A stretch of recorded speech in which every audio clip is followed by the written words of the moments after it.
Dosja e helmimeve të nxënësve në Kosovë, 1989-1990. Krimi I heshtur shtetëror I Serbisë ende kërkon drejtësi një artikull investigativ mbi një nga operacionet më të errëta të aparatit shtetëror serb kundër shqiptarëve të Kosovëshyrje. Një krim që Europa e dëgjoi, por Serbia u përpoq ta varroste gjallë. Në vitet 1989-1990, në momentet kur regjimi serb nën Slobodan Milojevi po vendoste themelet e spastrimit sistematik ndaj shqiptarëve, në Kosovë shpërtheu një fenomen makabër. Helmimi I mijëra nxënësve shqiptar. Një krim I zhveshur, I ftohtë, I planifikuar. Një krim që s'mund të shpjegohej as me fobi kolektive, as me histeri masive, narrativa qesharake që Serbia u përpoq t'i imponoj asaj kohe.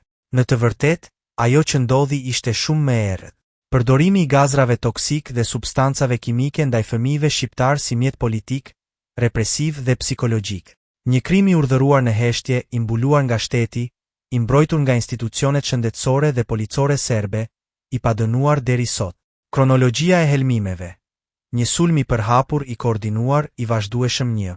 Fillimi I tmerrit Klin, 21 mars 1989. Helmimi I parë masiv u regjistrua në Klin, aty ku 10 nxënës u rrëzuan me simptoma identike. Humbje ndjenjash, marramendje, vjellje dhe djegje të rrugëve të frymëmarrjes. Në vend të hetimeve, policia serbe u shfaqe para. Jo për të shpëtuar fëmijët, por për të ndaluar qasjen e mjekëve shqiptar dhe për të konfiskuar çdo gjurmë. 2 Prizren, 6 dhjetor 1989 rasti që ndezi alarmin. Më 6 dhjetor, Prizreni u kthye në epicendër të një rasti të ri helmimesh masive.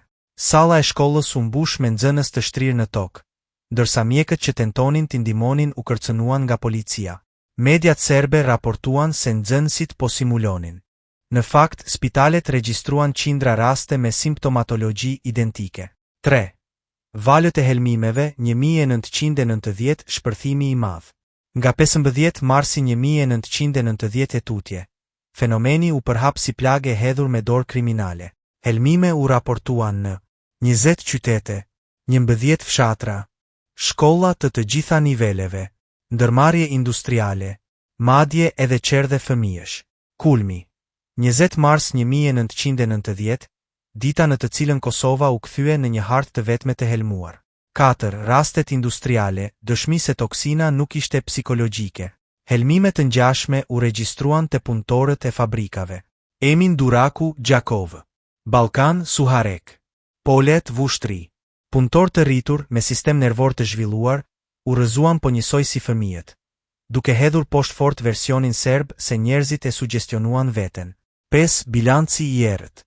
Sipas llogaritjeve të kryera nga mjekët, aktivistët dhe organizatat e kohës, numri total I të helmuarve ka qenë 7421 nxënës, pa llogaritur punëtorët dhe kalimtarët.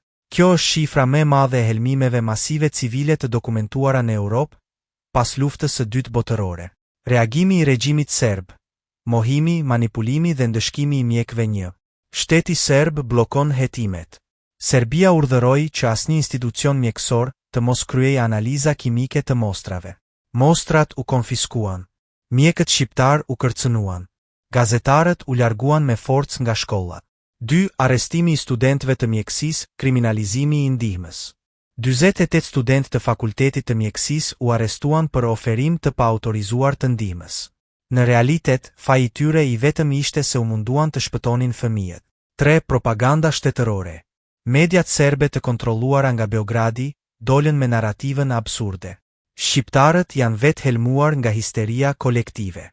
Në këtë version, fëmijët gjoja ranë në tokë si efekti I islamizmit, separatizmit dhe presionit të prindërve. Ky ishte poshtërim shtesë mbi plagën. A kishte substancë kimike? Po.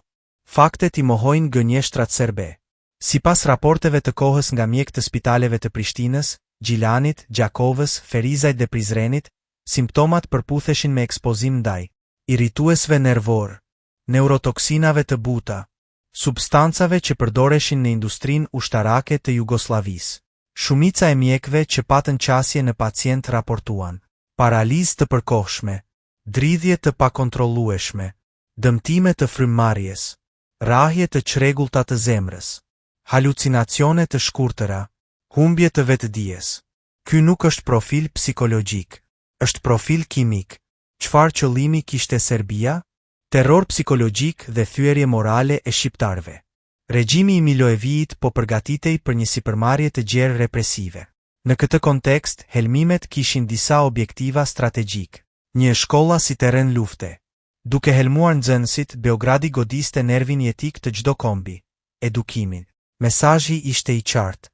Ne e kontrollojmë jetën tuaj, edhe frymën tuaj. 2. Diskreditim ndërkombëtar. Serbia donte të paraqiste shqiptarët si të manipuluar, iracional, të paaft për shtet.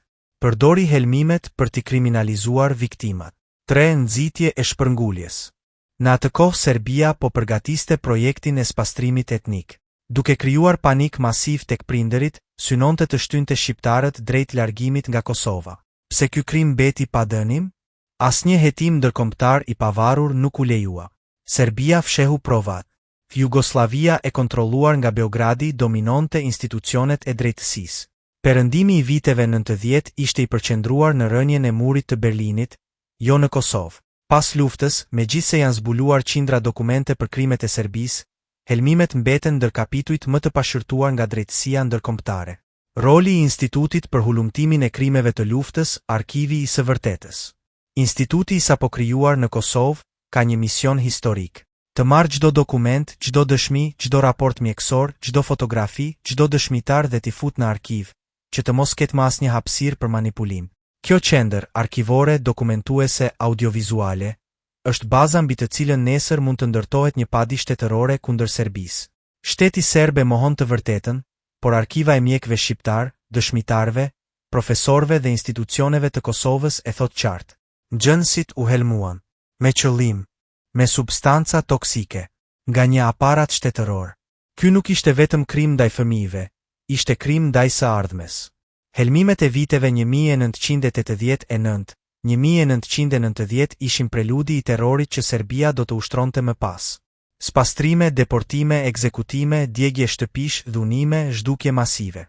Në ato shkolla, në ato klasa, në ato banka shkollore, Serbia testoi sa larg mund të shkonte. Dhe shkoi deri në fund. Prandaj ky kapitull nuk është thjesht histori, është dëshmi. Dhe çdo dëshmi duhet të flasë. Dhe çdo e vërtet duhet të ruhet. Dhe çdo krim duhet të marrë emrin e vet. Krim shtetëror. Krim kundër fëmijëve. Krim kundër njerëzimit. Drejtësia nuk ka afat skadimi. As kujtesa. As dhimbja e një populli që i pa fëmijët e vet të rrëzohen në tokë nga helmi i një shteti okupator.